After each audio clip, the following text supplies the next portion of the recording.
Doctor Manmohan Singh એક વિચારક, એક વિદ્વાન, ભારતના 14મા વડાપ્રધાન. કર્તવ્યપરાયણતા, અભ્યાસુ વલણ, સરળતાથી બધાને ઉપલબ્ધ રહેવાનું વલણ, સતત પરિશ્રમ વૃત્તિ અને વ્યવસાયિક સૂઝબૂઝ માટે સૌ કોઈ તેને યાદ કરે છે.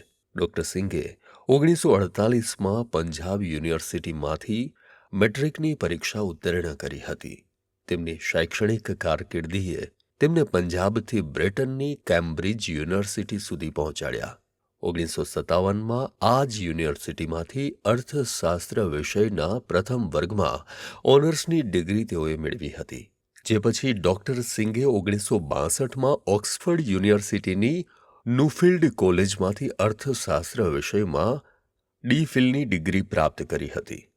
પોતાના જ પુસ્તક India's export trends and prospects for self sustain ગ્રોથમાં તેમણે ભારતની આંતરલક્ષી વેપાર નીતિની આલોચના કરી હતી. પંજાબ યુનિવર્સિટી તેમજ પ્રતિષ્ઠિત દિલ્હી કોલેજ ઓફ ઇકોનોમિક્સમાં ફેકલ્ટી તરીકે તેઓ સેવા આપતા.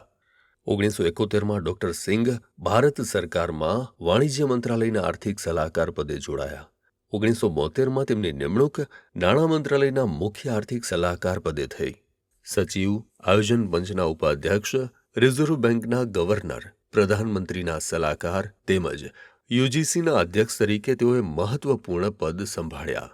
સ્વતંત્ર ભારતના આર્થિક ઇતિહાસને વળાંક આપવાની ઘડીએ 1991થી 1996 વચ્ચેના 5 વર્ષ દરમિયાન તેઓએ ભારતના નાણામંત્રી તરીકે સેવા આપી. ડોક્ટર સિંઘને અનેક એવોર્ડથી સન્માનિત કરાયા છે, જેમાં ભારતના વિત્તીય ક્રમના સર્વોચ્ચ નાગરિક પદ્મ વિભૂષણ 1987માં તેમને આપવામાં આવ્યો.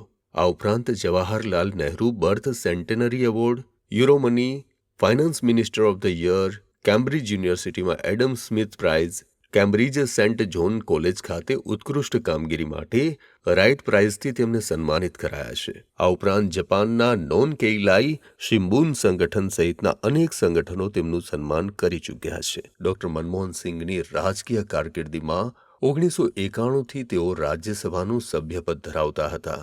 1998 અને 2004માં તેઓએ રાજ્યસભામાં વિપક્ષના નેતા તરીકે પદ સંભાળ્યું. 2004ની ચૂંટણીઓ પછી 22મી મેના રોજ ડોક્ટર સિંઘે પ્રધાનમંત્રી પદના શપથ લીધા. 22 મે 2009ના રોજ બીજી વખત તેઓએ પ્રધાનમંત્રી પદ માટેના શપથ લીધા. એકદમ સાદું જીવન જીવતા હતા.